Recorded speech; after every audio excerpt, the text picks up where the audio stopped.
Assalomu alaykum aziz yurtdoshlar. Yana ko'p tushayotgan savol bizga, gruppamizga, o'zimizga telefon qilib savol berishadi bemorlar, qiziqishib.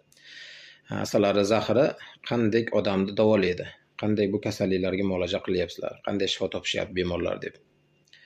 Asalari zahri tarkibi juda ham murakkab bo'lib, mikroelementlar, aminokislotalar, moddalar, fosfor, yod, kalsiy, magniy, turli xil vitaminlar mavjud.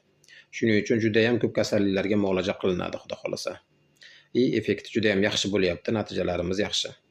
Insonda biologik maxsus nerv nuqtalar mavjud. Shu nerv nuqtalar, faol nuqtalarga chaqtirish yordamida muolaja qilamiz.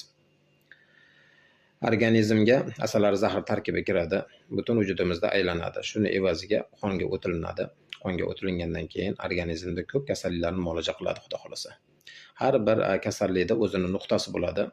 Shu nuqtalarga chaqtirib davolaymiz. Hammaga har xil kasalliklarga nuqtalar mavjud. Bundan qo'rqmaslik kerak. Ko'pchilik qo'rqadi yana. Asalari chaqqandan keyin og'riq ham juda kuchli bo'ladi. Ishib ketamizmi deb so'rashadi. Yo'q, unaqa darajada bo'lmaydi. Og'riq bo'lmaydi emas, og'riq bo'ladi. Lekin u chidasa bo'ladigan darajada. Ukol ham olinadi. Ko'pchilik ukol olgan. Shunga o'xshagan og'riqlar bo'ladi. Lekin o'tib ketadi. 15 sekund, 20 sekundda o'tib ketilinadi.